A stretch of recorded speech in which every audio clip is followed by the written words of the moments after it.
اس نے قطعاً high court کے جج کی اس سخت احکامات کو رد کرتے ہوئے انہوں نے گاڑی موٹر وے پہ ڈالی اور وہاں سے چل دیے. اور شام کو آ کے ہائی کورٹ کے وہ جج صاحب بھی آنریبل جج ہیں, بہرحال ان کے کوئی ہوئیں گے مصلحت یا ان کی کوئی ریشنالٹی ہوئے گی اس کے پیچھے, لیکن وہ بھی مطمئن نظر آئے. تو یہ اس طرح تو نظام نہیں چل سکتا. ہماری یہ جد و جہد جاری رہے گی اور زمان پارک کے گرد ہمارے ہزاروں کارکن مستقل پہرا دیتے رہیں گے اور ہم سچ بولنے سے بھی نہیں ہٹیں گے. ہمارے ساتھیوں کی جرت بھی کم نہیں ہوگی اور اس ملک کے اندر جمہوریت بھی آئے گی. اس ملک کے اندر انشاءاللہ قانون کا راج بھی ہوگا. اس ملک کے اندر ہر صحافی کی, ہر وکیل کی, ہر سیاستدان کی ڈگنیٹی کو اور زندگی کو پرزرو بھی انشاءاللہ تعالیٰ کیا جائے گا. اس کے لیے قربانیاں دینی پڑیں گی تو انشاءاللہ تعالیٰ وہ بھی دی جائیں گی اور اس ملک کی معیشت کو ہم دوبارہ کھڑا کریں گے. یہ اسحاق ڈار کی جو بنانا کوکو اکنامکس اسے کہتے ہیں نا, جو بنانا ریپبلک کے اندر استعمال کی جاتی ہیں, اس سے ملک کو فوری طور پہ نکالنا ہوگا.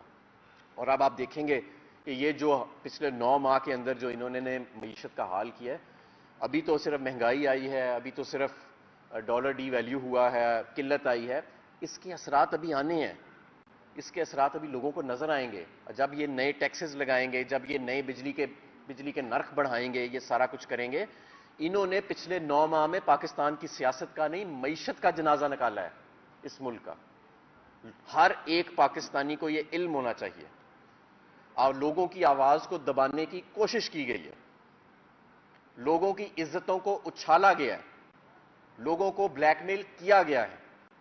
یہ سب کچھ تاریخ کا حصہ بن چکا ہے اور ابھی اور بھی بہت کچھ ہوئے گا, یہ بھی ہمیں معلوم ہے, لیکن ہم پیچھے ہٹنے والے نہیں ہیں.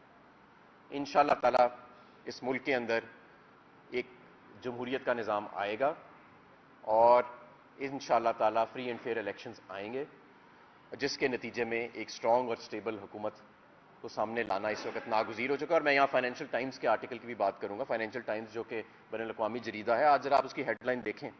انہوں نے لکھا ہے کہ پاکستان اکنامک کولیپس کے قریب ہے اور عمران خان بہت پاپولر ہے, یہ بھی انہوں نے اس کے اندر لکھا ہے.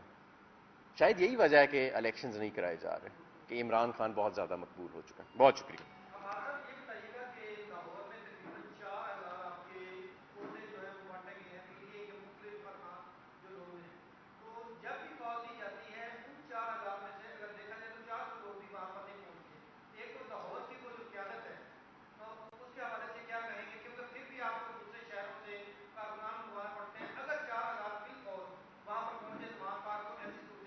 دیکھیں جی, پہلی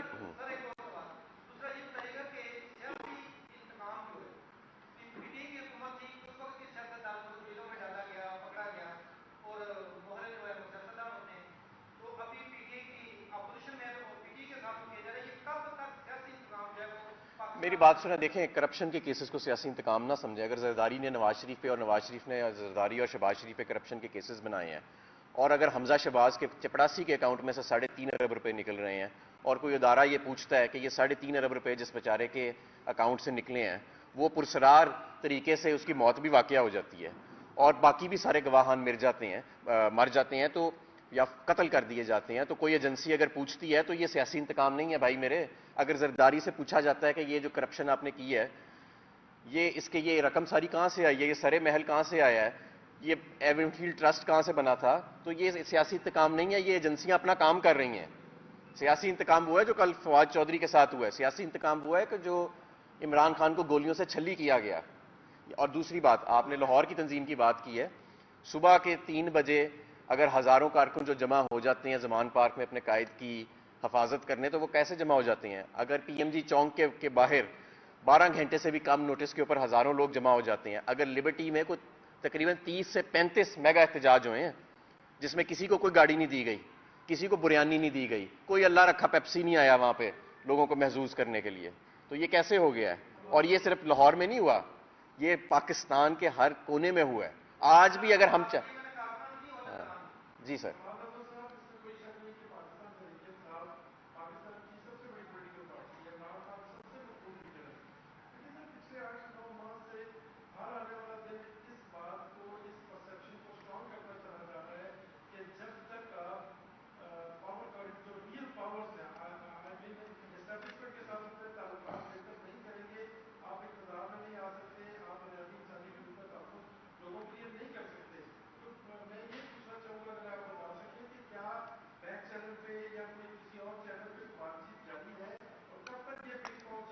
دیکھیں ہماری کوئی بات چیت جاری نہیں ہے، اور میں آپ کو یہ بھی بتاؤں کہ ہمارا صرف اسٹیبلشمنٹ سے یا کوئی بھی ادارہ ہو، چاہے اسٹیبلشمنٹ سے ہٹ کے کوئی ادارہ ہو، ہمارا صرف ایک ہی مطالبہ ہے کہ عوام کے فیصلے کے اوپر ضرب لگانے کی کوشش نہ کریں، اس پر اثر انداز ہونے کی کوشش نہ کریں. یہ کر لیں، ہمارے سب کے ساتھ تعلقات ٹھیک ہے. ہماری لڑائی کیا ہے؟ ہماری کیا لڑائی ہے؟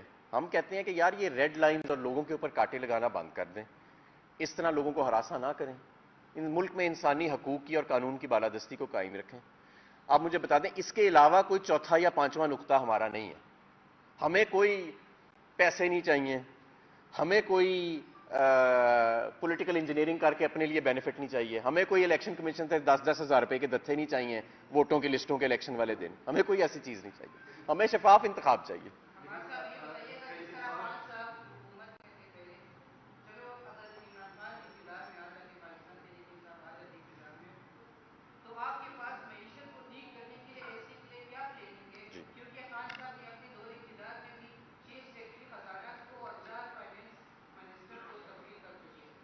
دیکھیں ہم جو تعیناتیاں کرتے ہیں نا، ہم تعیناتیاں کرتے ہیں پرفارمنس بیسس کے اوپر. ہم لوگ لگا کے دیکھتے ہیں، اگر وہ پرفارم نہیں کر رہے تو اسے فوراً چینج کر دینا چاہیے. ہم یہ نہیں کہ ہمارے ساتھ جو لائل ہے یا جو وابستہ ہے، جیسے محسن نقوی ٹائپ کی اپوائنٹمنٹس ہیں، ہم یہ نہیں کرتے. اور آپ کا سوال بہت اچھا اکنامک پلان کے حوالے سے. دیکھیں سب سے پہلے تو ضرورت اس صبر کی ہے کہ آئی ایم ایف کے ساتھ ہم آن بورڈ رہیں. اگر یہ ہم پہلے سے آن بورڈ رہے ہوتے تو یہ اتنا نقصان نہ آتا. کیونکہ جب مفتاح صاحب آئے تو آپ کو یاد ہوگا کہ جون تک آئی ایم ایف کے ساتھ ایک تعطل کا شکار تھا، اور پھر جب اسحاق ڈار صاحب بھی آئے تو تقریباً ابھی تک تعطل کا شکار ہیں، تو جس کی وجہ سے بہت زیادہ نقصان. دوسری چیز یہ کہ اس گورنمنٹ کی کوئی کریڈیبلٹی نہیں ہے انٹرنیشنلی. جو ہمارے ڈونرز ہیں، اور کیونکہ وہ سب سے گفتگو کرتے ہیں، آف دا ریکارڈ بھی کرتے ہیں، ان سب کو پتہ ہے کہ یہ ایک ٹرانزینٹ گورنمنٹ ہے، آرٹیفیشل سٹرکچر ہے، ان کے پاس ریفارمز کی یا فیصلہ سازی کی کوئی قوت نہیں ہے، پولیٹیکل سپیس نہیں ہے. اس لیے وہ ان کے ساتھ بہت زیادہ انگیج بھی نہیں کرتے.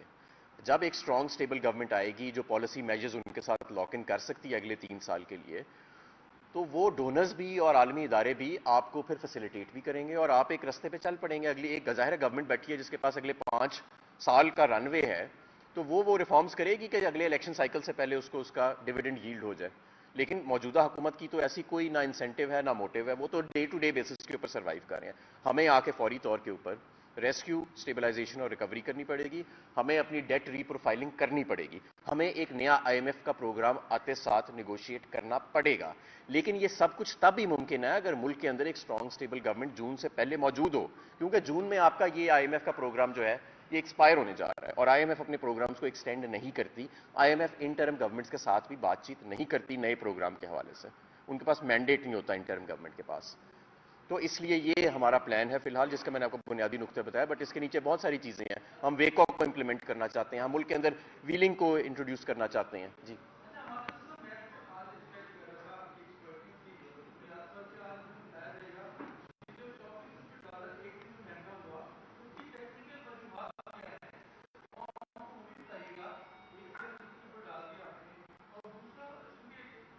دیکھیں